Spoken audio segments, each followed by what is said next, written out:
Hey everyone, how you doing? It's Craig Campbell, and back with another look at the stories behind the cardboard. And this is Billy Consolo. Billy Consolo played shortstop for the Minnesota Twins here. This 1961 card is his last card that was issued. His rookie card was a 1954 Topps. Then he had a card in the 55 Topps, and then 57 through 61. And this is his last card, and this is really the first year for the Twins, I do believe, as prior to that, in 1960, they were the Washington Senators. So Billy Consolo, not a bad-looking card, and the first year for the Twin Cities logo on that cap. Pretty cool. This is card number 504 in the 1961 set, and you can see that he was from Los Angeles, born on August 18th of 1934. And we're going to talk about that in a minute here. Let me get this card set down, and let's get into the story behind this cardboard on Billy Consolo. Pretty interesting story. First of all, he was born on August 18th of 1934, as I said, the same day as this great player, Roberto Clemente. They share the same birthday. Pretty interesting fact. And this will be important as well as we go along through the story. He was born in Cleveland, and then he moved to Los Angeles in 1940. And he met and became fast friends as a child with George Sparky Anderson. They were just kids when they played baseball together, and had a long-lasting career together, and we will talk about that as we go along. As I said, Billy was in Los Angeles, and he led Dorsey High School to a 42-0 record, and they were City League champions. And he led Crenshaw. It was an American Legion team called the Crenshaw team from Los Angeles. They went all the way to the championship and played at Briggs Stadium in Detroit in 1951. Billy was known as the best prospect in Los Angeles. As a matter of fact, Cleveland general manager Hank Greenberg really liked him and had his kind of heart set on him, and had talked to Billy and his family and told them not to make a decision until he talked to them. The Dodgers were after him, and Detroit even offered Billy a $100,000 bonus. But he chose to sign with the Boston Red Sox. He really liked the way the Red Sox treated him, and the Red Sox did offer him between $60,000 and $65,000. I'm not really sure on that, but they think that it was a $65,000 bonus. Now, at that time, Billy became what was known as a bonus baby. And part of signing that big bonus meant you had to stay with that major league team for 2 years. You couldn't go to the minor leagues. You had to stay on the big league roster. As I said, many scouts loved Billy. They thought he was just fantastic. But the bonus baby rule, having to stay in the major leagues, really, really hurt him. As one scout said, you sit on the bench, and there's just a lot of guys that never make it.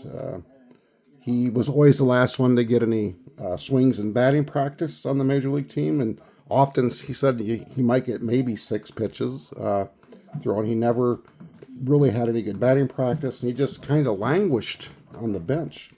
And his first year, he appeared in 47 games, mainly as a pinch runner or a pinch hitter. He had 65 at-bats. Everybody thought Billy was really, really good, but he just needed experience. And finally, in 1955, he was able to get to AAA, and he was able to appear in 159 games, and he batted .276. And so he languished for 2 years under that bonus baby rule. Hit .276 in his first year in AAA. But then for whatever reason, the Red Sox brought him back up in 56, and he only had 2 starts. Played in 25 games and like 58 innings. 1957, he stayed up, and they gave him, he appeared in 350 innings. That may sound like a lot, but you think about a 154 game season, 9 innings per game, that's just not very many. And In 1958, he was primarily used as a utility man with 72 at-bats, hitting a measly 125. 1959, he just appeared only as a pinch hitter, and he was traded to the Senators, where he finally got into like a little bit of a routine. Played in 79 games, had 216 at-bats, but boy, had a 213 average, just not good. 1960, he was a good fielder, but he batted 207, and that's when he was released. And he went in 1961, and I guess he got traded then to the Braves, but the Braves sent him to their AAA team right away. 1962, he went to the Phillies, played for 13 games with them. He bounced over to the LA Angels, the Kansas City A's. He just didn't have a place to stay, and he retired after the 63 season, having appeared in 603 games and had a 221 average. Now, Billy, he went back to Los Angeles after that, and he had a barbershop in one of the bigger motels in Los Angeles, downtown. I believe it was the Hyatt, I believe, in downtown LA. It had 12 chairs in his barbershop, and he was a barber from 1963 until 1979. So he was out of baseball for 16 years. But you got to remember, his good friend growing up was Sparky Anderson. And so Billy, him and Sparky were friends. And obviously Sparky had great success with the Big Red Machine, Cincinnati. But then when Sparky became the manager for the Detroit Tigers, he reached out to Billy and asked him if he wanted to be his bench coach. And Billy said it took him all of about 3 seconds to answer. And Billy became the bench coach, and really Sparky Anderson's kind of brick bouncing wall. Whenever Sparky would really get upset or get down, it was always Billy that stepped in and really calmed them down. Just became the person that Billy or that Sparky could talk to. And of course, Billy Consolo, being with the Detroit Tigers from 79 to 92, he was part of that 1984 World Series team. And he then was with the Tigers again as a bench coach in 95 for one season. But, Billy was really the victim, or the product of that bonus baby rule, which just, if you signed up for big money as a bonus baby, you had to take up a major league spot. And teams that did that, they were giving up basically a spot to a guy that wasn't going to get to play.